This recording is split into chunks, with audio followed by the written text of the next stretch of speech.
நம்ம ஜானுடைய எழுதின ரைட்டிங்ஸை கொஞ்சம் உன்னிப்பாக பார்க்கலாம். ஃபர்ஸ்ட் நான் வசனத்தை ரீட் பண்ணிடுறேன். In the beginning, the word already existed. The word was with God. The word was God.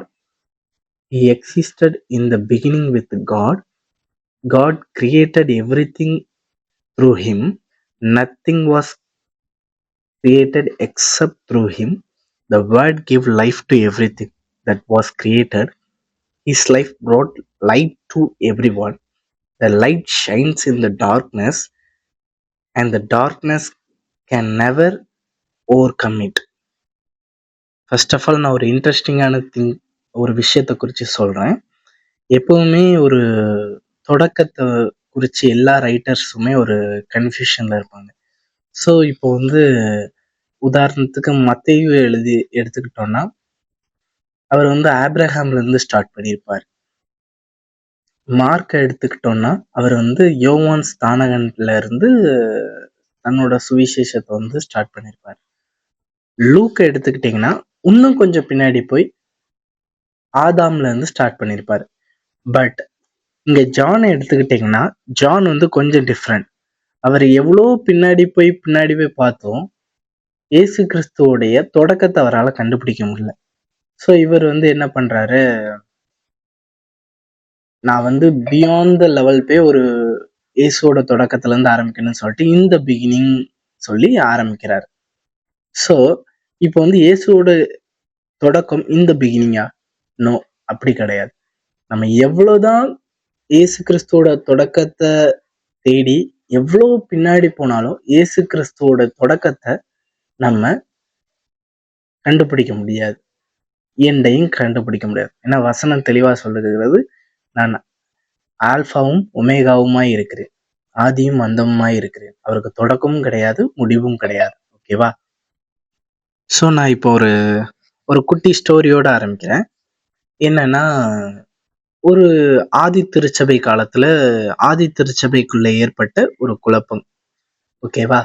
இப்போ ஆதி திருச்சபையில எல்லாரும் ஒன்னா கூடியிருக்காங்க. அப்போ ஒரு யூத மனிதன் புல்பிட்ல ஏறி என்ன சொல்றாருன்னா, ஒரே ஒரு கடவுள் தான் உலகத்துல இருக்கிறாரு அப்படிங்கிறத பதிவு பண்றாரு. ஸோ எனக்கு தெரிஞ்சு அது கரெக்டா தான் இருக்குது. ரெண்டாவது இன்னொருத்தர் வராரு. அவர் ரோம குடியுரிமை பெற்றவர், ரோமர் பேக்ரவுண்ட்ல இருந்து வந்தவர். ஸோ அவர் என்ன சொல்றாருன்னா, இயேசு கிறிஸ்து முழுமையாகவே தெய்வம் அப்படின்னு சொல்றாரு. ஆமா, அதுவும் கரெக்ட் தான். மூணாவது ஒரு ஆள் வராரு, ஒரு கிரேக்க மனுஷன். ஸோ அவர் என்ன சொல்றாருன்னா, இயேசு கிறிஸ்து முழுக்க முழுக்க மனுஷன் அப்படின்னு சொல்றாரு. ஆமா, அதுவும் கரெக்ட் தான். ஸோ இப்போ ஒரு குழப்பம் ஆயிருச்சு. இயேசு கிறிஸ்து சிருஷ்டிகரா இல்ல சிருஷ்டிப்பா? அவங்களுக்குள்ள ஒரு கன்ஃபியூஷன் பெரிய டிபேட்ஸ் ஆயிடுச்சு. ஸோ அங்க உட்கார்ந்துருந்த ஒரு ஆள் பயங்கர ஃப்ரஸ்ட்ரேஷன் ஆகி, ஃப்ரெண்ட்ஸ், நான் உங்களுக்கு கிளியரா சொல்றேன், என்ன இயேசு கிறிஸ்து யாரு, எங்க இருந்து தொடங்கினாரு அப்படிங்கிறத உங்களுக்கு நான் கிளியரா சொல்றேன்னு சொல்றாரு. ஸோ அவர் தான் நம்ம ஜான் த அப்போஸ்டல். ஸோ இப்போ அவர் என்ன செர்மன் கொடுக்குறாருன்னா, இந்த பிகினிங்னு ஒரு செர்மன் கொடுக்குறாரு. ஸோ அந்த செர்மனை குறித்து தான் நம்ம பார்க்க போறோம். அந்த ஜான் த அப்போஸ்டல் என்ன செர்மன் கிளியரா கொடுத்தாரு அந்த ஜனங்களுக்கு அப்படிங்கிறத பார்க்கலாம். ஃபர்ஸ்ட் ஆஃப் ஆல் அவர் என்ன சொல்றாருன்னா, in the beginning the word already exists, the word was with God, the word was God. அவர் கிளியரா இந்த இடத்துல சொல்றாரு, அவர் முன்னாடியே இருந்தாரு. தேவன் in the beginning வார்த்தையா இருந்தாரு. So the word was with the God. அதாவது கடவுளுக்கும் அவருக்கும் உள்ள ரிலேஷன்ஷிப்பை இந்த வசனம் கிளியரா சொல்லுது. யாவேவும் ஜீசஸும் வேற வேற இல்லை. நீங்க ஒன் அண்ட் ஒன்லி காட்னு சொன்னீங்கல்ல, அந்த அவர் யாரு, யூத மனிதனை நோக்கி சொல்றாரு, நீங்க ஒன் அண்ட் ஒன்லி காட்னு சொன்னீங்கல்ல, நான் கிளியரா சொல்றேன், ஒரே ஒரு கடவுள் தான்.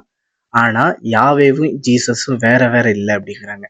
ஆமா, ரெண்டு பேருமே நேச்சர்ல, கேரக்டர்ல ரெண்டு பேருக்குமே டிஃப்ரெண்ட் கேரக்டர், ரெண்டு பேரும் தனித்தனி பர்சன், ஆனா ரெண்டு பேரும் ஒன்னா இருக்கிறாங்க. ஸோ இதான் கிறிஸ்டியானிட்டியோட ஒரு அழகான ஒரு விஷயம். தேவன் ஒண்ணுதான், பட் வந்து அவர்கள் 3 பரிமாணத்துல வந்து செயல்படுறாங்க. ஸோ நீங்க வந்து ஒருத்தருக்கு ஒருத்தர வந்து பிரிச்சு பார்க்கவே முடியாது. யாவேவையும், ஜீசஸையும், பரிசுத்த ஆவியானவரையும் வந்து நம்ம செப்பரேட் பண்ணி பார்க்கவே முடியாது. ஏன்னா, அவங்க 3 பேருமே அவ்ளோ அந்யோன்யமா ரிலேஷன்ஷிப்பா இருக்கிறாங்க. அதுதான் ஆண்டவர் வந்து நம்மகிட்டயும் எதிர்பார்க்கிறாரு. அதாவது கிறிஸ்துவுக்குள் எல்லாரும் ஒன்றா இருங்கள் அப்படிங்கிறாரு. அதுதான் மனுஷனுக்கு வந்து ஒரு கஷ்டமான விஷயம். ஏன்னா, ஒரு யூனிட்டிய வந்து கடைப்பிடிக்கிறது வந்து ரொம்ப கஷ்டமான விஷயம்.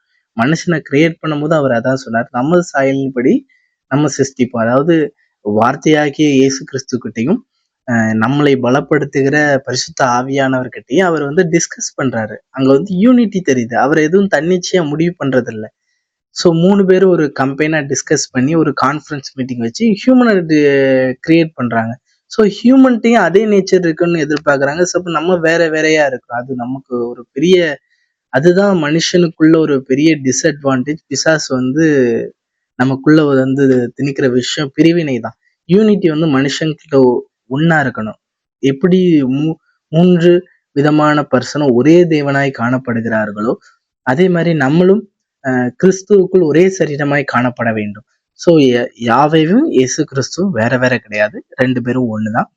த வேர்ட் வாஸ் வித் காட். அவர் தேவனோடு இருந்தார்.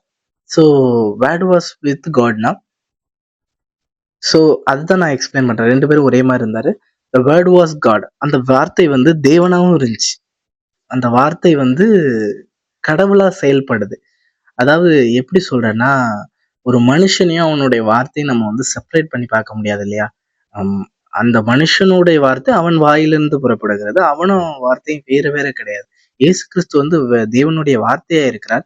அப்ப தேவனையும் இயேசு கிறிஸ்துவோட வார்த்தையும் நம்ம வந்து வேறு வேறா பிரிச்சு பார்க்க முடியாது. தேவனுக்குள்ள ஒரு ஜீவன் இருக்குது. அந்த ஜீவன் தான் பரிசுத்த ஆவியானவரா இருக்கிறார். அந்த ஆவியானவரை நம்ம வேற வேற பிரிச்சு பார்க்க முடியாது. அதாவது யாவேக்குள்ள யாவையோட வார்த்தை வந்து உலகத்தை சிருஷ்டிக்கிறதற்கு காரணமாய் இருந்திருக்கிறது இயேசு கிறிஸ்து. அவருக்குள்ள இருந்த ஜீவன் நம்மளை வந்து பாவத்தை மேற்கொள்வதற்கு பலன் அளிக்கிறதா இருக்கிறது. சோ இதெல்லாம் நம்ம வேற வேற பிரிச்சு பார்க்க முடியாது இல்லையா?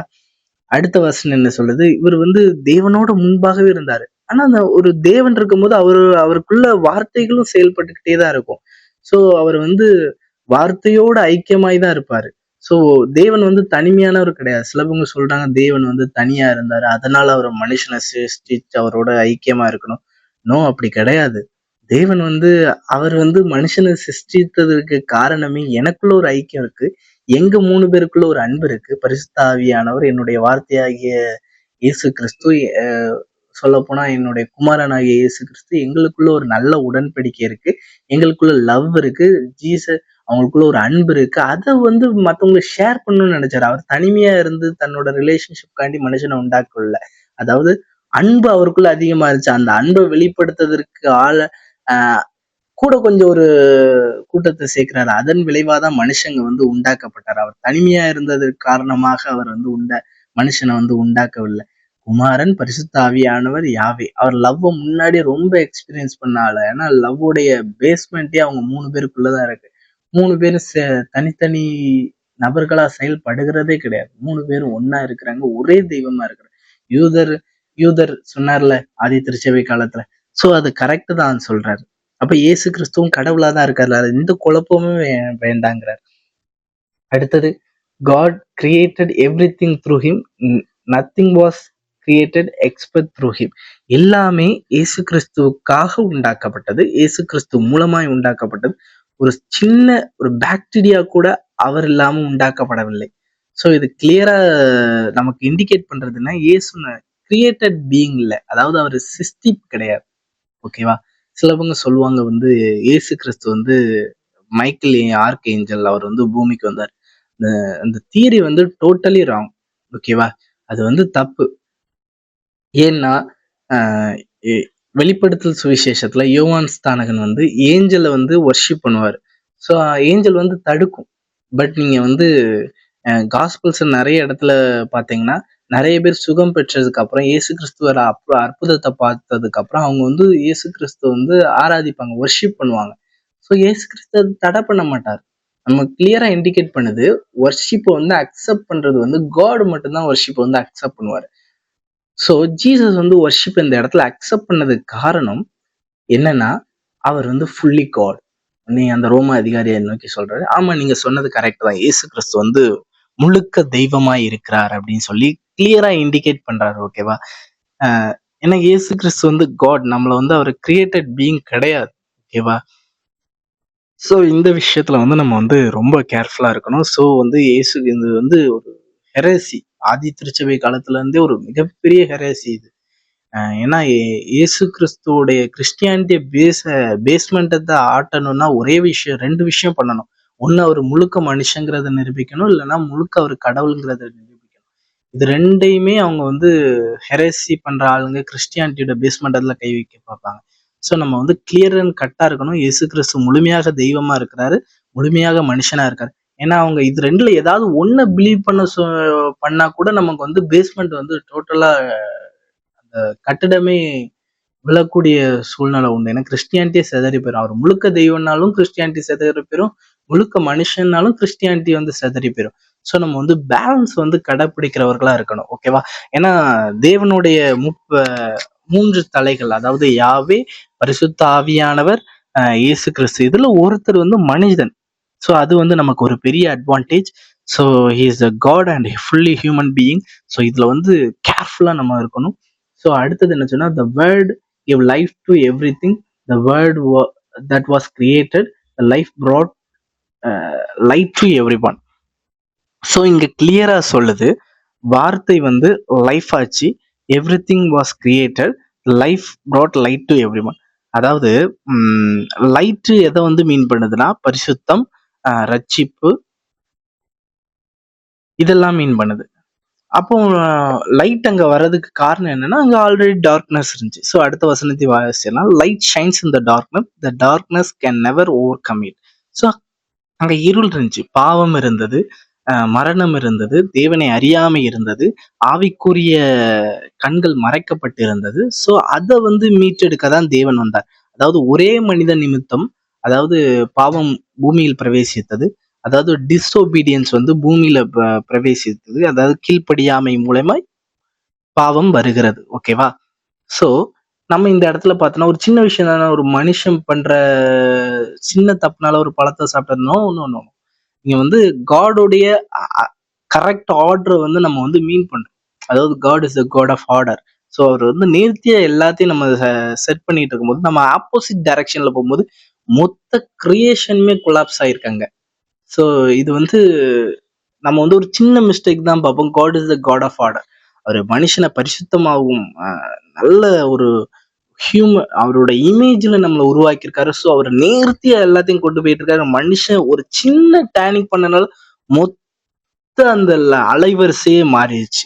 ஸோ அது வந்து மனுஷனுக்கு ஒரு மிகப்பெரிய இழப்பு. தேவனை விட்டு ஆவிக்குரிய மரணம் பெற்றான். வார்த்தையாக தேவனை அவர் பூமிக்கு அனுப்புகிறார்.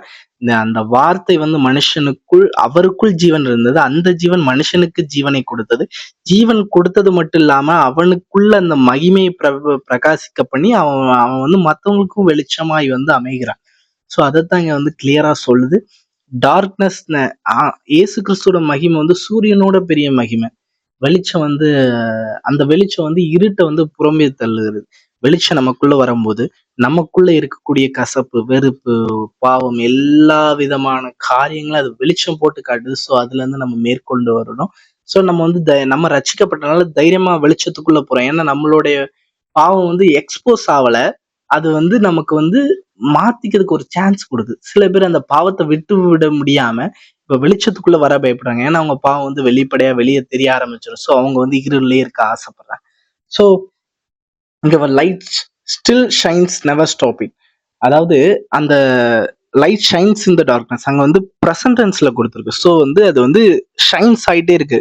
நாளுக்கு நாள் அது வந்து க்ளோரிக்கு மேல க்ளோரி ஷைன் ஆயிட்டே இருக்கு. ஸோ பாவம் செய்கிறோம் இன்னும் பாவம் செய்யட்டும், பரிசுத்தமாகிறோம் இன்னும் பரிசுத்தமாகட்டும். எவ்வளோக்குள்ள நம்ம வெளிச்சத்துக்கிட்ட வரோம் அவ்வளோக்குள்ள நம்ம ஷைன் ஆயிட்டே இருப்போம். நமக்குள்ள இருக்கக்கூடிய பாவம் எல்லாம் மறைக்கப்பட்டு இருக்கும். ஸோ நமக்கு வந்து மரணத்துல இருந்து ஒரு மிகப்பெரிய ரிலீஃப் வந்து இயேசு கிறிஸ்துவோடைய அந்த வார்த்தையோடைய ஜீவன் வந்து நமக்கு கொடுத்துருக்கு. ஓகேவா? ஸோ இங்க வந்து இயேசு கிறிஸ்து வந்து மனுஷன் தான், 100% மனுஷன் தான். ஸோ அவர் வந்து டயர்டானாரு பிசிக்கல்ல. இயேசு கிறிஸ்து மனுஷனா இல்லைன்னா ஒரு பெரிய பிரச்சனை இருக்கு தெரியுமா? உங்களோட பிரச்சனைகளை அவரால் அண்டர்ஸ்டாண்ட் பண்ணவே முடியாது. ஸோ இதில் வந்து ஒரு பெரிய விஷயம் இருக்குது. உங்களுடைய ப்ராப்ளத்தை நம்மளுடைய ப்ராப்ளத்தை இப்போ நம்மளை குறித்து பரிதபிக்கக்கூடிய பிரதான ஆசிரியர் நமக்கு இருக்கிறார். ஏன்னா அந்த ஆசாரியன் அது நியாயப்பிரமாண காலத்துல இருந்து அந்த ஆசாரியனால நம்மளுடைய சஃபரை குறித்து அவனால அண்டர்ஸ்டாண்ட் பண்ணிக்க முடியாது. ஏன்னா இயேசு கிறிஸ்து மனுஷனாய் பிறந்து மனுஷனுக்குரிய அனைத்து காரியங்களையும் ஒரு இச்சையை மேற்கொண்டிருக்காரு, பசியை மேற்கொண்டிருக்காரு, எல்லா விதமான. இயேசு கிறிஸ்துக்கு செக்ஷுவல் டெம்ப்டேஷன் வந்துச்சு, இயேசு கிறிஸ்துக்கு பசி வந்துச்சு, இயேசு கிறிஸ்துக்கு ஜெலஸ் வந்துச்சு, எல்லாத்தையும் அவர் மேற்கொண்டு நமக்கு மனுஷன் படக்கூடிய எல்லா 360 டிகிரில அவர் வந்து மனுஷனை பத்தின எல்லா விஷயத்தையும் எக்ஸ்பீரியன்ஸ் பண்ணியிருக்காரு. ஸோ சஃபர் பண்ணியிருக்காரு. அவரோட வாழ்க்கை வந்து ஒரு எல்லாரும் சொல்லுவாங்க இயேசு கிறிஸ்துவோட வாழ்க்கை வந்து எண்டு ட்ராஜடிக் எண்டு அப்படிம்பாங்க. அந்த ட்ராஜடிக் எண்டு காரணமே மனுஷனுடைய பாவம் தான். ஸோ ட்ராஜடிக் எண்டுல நமக்கு ஒரு தொடக்கத்தை வச்சாரு. அவர் மரணத்தை ஜெயித்து உயிர்த்தெழுந்தார். அதுதான் அவர் மரிக்கும் போது நம்மளுடைய பாவம் கழுவப்பட்டது. அவர் உயிர்த்தெழுதும் போது பாவத்தை மேற்கொள்ளக்கூடிய வல்லமை நமக்கு கொடுக்கப்பட்டது. பரிசுத்த ஆவியானவர் வரும்போது அவர் நமக்கூடயே இருந்து நமக்கு யுத்தம் செய்கிறவராய் இருக்கிறார். ஸோ அந்த இருள் வந்து அவரை மேற்கொள்ளவே மேற்கொள்ளாது. அது வந்து தேவன் வார்த்தையை உண்டாக்கும் போதும் சரி, வார்த்தை மூலியமா உலகத்தை உண்டாக்கும் போதும் சரி, ஆழத்தில் இருள் இருந்தது, அவர் வெளிச்சம் உண்டாக கடவுள்னு வெளிச்சம் வந்துச்சு. அப்பவும் சரி, இப்பவும் சரி, அவர் ஒரு நியூ கிரியேஷனை வந்து மனுஷனுக்கு கொடுத்துட்டே தான் இருக்கிறாரு. ஸோ தேவன் வந்து 3 பேருக்கு, பரிசுத்த ஆவியான, குமாரன், பிதா 3 பேருக்குள்ள அன்பை எக்ஸ்போஸ் பண்றதுக்காண்டி நம்மளை உண்டாக்குனாரு. அந்த அன்பை விட்டு நம்ம தூரம் போடும். ஸோ நம்மளுடைய அன்பு ஒரு ஸ்டாண்டர்டா இல்லை. ஆனால் அவர் வச்ச அன்பு, அவங்க 3 பேருக்குள்ள இருக்கிற ஐக்கியம், 3 பேரும் மறுபடியும் ஒரு கான்ஃபரன்ஸ் வச்சு we will go and rescue the human பீயிங்னு ஒரு வார்த்தையை சொல்லி, ஸோ அவருடைய அன்பை வந்து எவ்வளோ வல்லமை உள்ளதுன்னு சொல்லிட்டு நம்ம அவருடைய அன்பை வந்து அதை வந்து ஒரு விவரிக்க முடியாது. ஸோ அதை எக்ஸ்பீரியன்ஸ் தான் பண்ணணும். ஸோ கிளியரா இப்போ அந்த கிரீக் ஆளை குறித்து சொல்றாரு. நீ சொன்னது கரெக்ட் தான். இயேசு கிறிஸ்து முழுக்க மனுஷன். ஸோ தெளிவா சொல்றாரு, இயேசு கிறிஸ்து ஒன் அண்ட் ஒன்லி காட். அவர் ஃபுல்லி ஹியூமன், ஃபுல்லி மேன். அவர் வந்து சிஸ்டிப்பு கிடையாது, அவர் சிஸ்டிகர். ஸோ எல்லாரும் கன்ஃபியூஷன் வேண்டாம். ஸோ ரோமன், கிரீக், யூதர் 3 பேர் சேர்ந்து ஒன்னா போய் ஜெபிங்கன்னு சொல்லிட்டு அவர் அந்த செர்மனை முடிக்கிறாரு. உண்மையிலேயே அவங்க 3 பேரும் அந்த ஈவினிங் போய் ஒன்னா இருந்து ஜெபிச்சிருக்காங்க. ஸோ இந்த விஷயத்த நம்ம இப்போ ஸ்டாப் பண்ணிட்டு நம்ம அடுத்தது கண்டினியூ பண்ணலாம். ஸோ இது உங்களுக்கு யூஸ்ஃபுல்லாக இருந்தால் நீங்கள் வந்து கமெண்ட் செக்ஷனில் வந்து ஆமென் பண்ணுங்கள். ஏதாவது சஜஷன்ஸ் இருந்தாலும் சொல்லுங்கள். So thank you. இந்த பாட்காஸ்ட் இனிமேல் கண்டினியூஸாக வரும். ஸோ எல்லாரும் சப்போர்ட் பண்ணுங்கள். Thank you so much. ஆமென்.